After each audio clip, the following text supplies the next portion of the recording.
السلام علیکم ورحمۃ اللہ وبرکاتہ۔ دوستو، آج ہم پڑھیں گے ندا فاضلی اور ان کی دو نظموں بجلی کا کھمبا اور نظم بہت آسان تھی پہلے کے سوالوں کے جوابات۔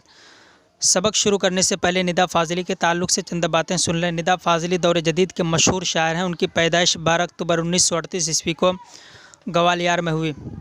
1964 یا 65 عیسوی میں ان کے والد، والدہ اور بہنیں کراچی میں جا بسے، لیکن ندا فاضلی نے ہندوستان میں ہی رہنا پسند کیا۔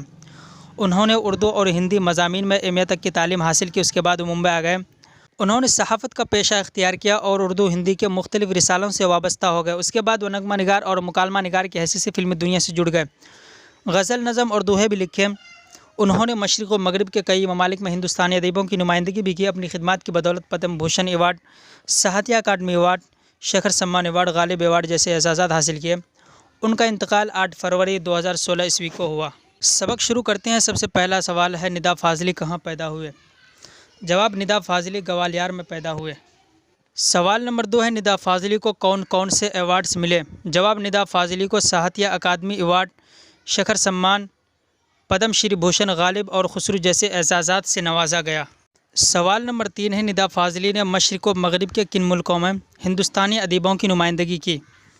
جواب، ندا فاضلی نے USA، UAE، جرمنی، بنگلہ دیش، پاکستان، انگلینڈ اور ماریشس وغیرہ میں ہندوستانی ادیبوں کی نمائندگی کی۔ سوال نمبر 4 ہے، ندا فاضلی کے 3 شعری مجموعوں کے نام لکھیے۔ جواب، ندا فاضلی کے 3 شعری مجموعوں کے نام ہیں۔ نمبر 1 لفظوں کا پل، نمبر 2 آنکھ اور خواب کے درمیان، نمبر 3 شہر میرے ساتھ چل۔ ایک بڑھا کر لکھا ہے مور ناچ۔ سوال نمبر 5 ہے، ندا فاضلی نے سماج کے کس طبقے کے مسائل کو اپنی نظموں میں ابھارا ہے؟ سماج کہتے ہیں سوسائٹی کو، طبقہ کہتے ہیں آدمیوں کا گروہ کو، ابھارنا کہتے ہیں اکسانا۔ جواب، انہوں نے کمزور اور پسماندہ طبقے کے مسائل کو اپنی نظموں میں ابھارا ہے۔ پسماندہ کہتے ہیں بچھڑا ہوا۔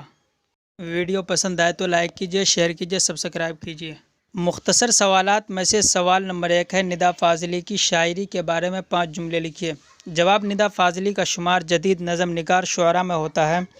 انہوں نے اردو نظم میں اپنی پہچان بنائی ہے۔ ندا فاضلی نے پابند نظمیں بھی لکھی ہے اور آزاد و معرہ نظمیں بھی لکھی ہے، یعنی انہوں نے شعری روایت سے انحراف بھی نہیں کیا ہے۔ انحراف کرنا کہتے ہیں پھر جانا، اور جدید بدلتے ہوئے تقاضوں کو نظر انداز بھی نہیں کیا ہے۔ نظر انداز کرنا کہتے ہیں چھوڑ دینا، تقاضا کہتے ہیں خواہش کو، ضرورت کو۔ اس طرح انہوں نے شہرت حاصل کی ہے۔ مختصر سوالات میں سے سوال نمبر 2 ہے، نظم بجلی کا کھمبا کا خلاصہ اپنی زبان میں لکھیے۔ خلاصہ کہتے ہیں نچوڑ کو، جوہر کو، لب لباب کو۔ جواب، نظم بجلی کا کھمبا میں شاعر نے سائنسی ایجادات پر روشنی ڈالتے ہوئے اس حقیقت کی نقاب کشائی کی ہے کہ سائنسی ایجادات و ترقیوں کے نتیجے میں معاشرے میں جو خرابیاں آئی ہیں ان میں بد اخلاقی بھی ہے اور افراتفری بھی ہے۔ مجموعی طور پر یہ ایک اخلاقی نظم ہے۔ مختصر سوالات میں سے سوال نمبر 3 ہے، کوئی بجلی کا کھمبا نہیں تھا مگر چاند کا نور میلا نہیں تھا۔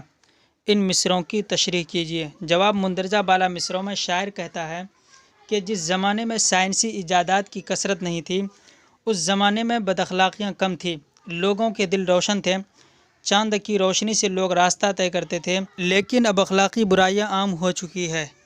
طویل سوالات میں سے سوال نمبر 1 ہے، ندا فاضلی کن کن حیثیتوں سے فلمی صنعت سے وابستہ رہے؟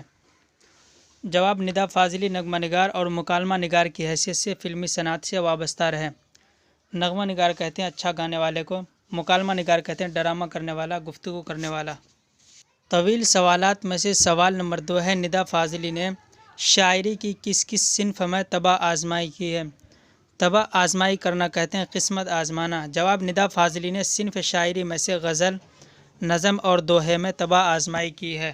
طویل سوالات میں سے سوال نمبر 3 ہے، ندا فاضلی کی شہرت و مقبولیت کی اصل وجہ پر روشنی ڈالیے۔ جواب، ندا فاضلی کی اصل شہرت شاعری کی وجہ سے ہے، جس شاعری میں انہوں نے ہندوستان کے کمزور اور پسماندہ طبقے کے مسائل کو ابھارا ہے، لیکن اسی کے ساتھ ان کا فلمی دنیا سے وابستگی بھی شہرت کی وجہ بنی ہے۔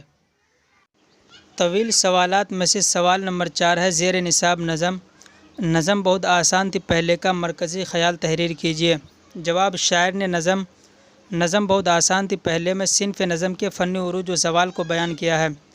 اشاراتی زبان استعمال کرتے ہوئے شاعر نے کہا ہے کہ ابتدا میں نظم کہنا زیادہ آسان تھا۔ آج کے بدلتے ہوئے معاشرتی قدروں اور سیاسی بے اصولی سے نظم متاثر ہوئے بغیر نہیں رہ سکی۔ فکر و خیال کے لحاظ سے صنف نظم دھیرے دھیرے کھوکھلی ہوتی جا رہی ہے اور شاعر کی زبان میں نظم پر ضعف و اسمعلال کی کیفیت طاری ہے۔ ویڈیو پسند آئے تو لائک کیجیے۔ السلام علیکم۔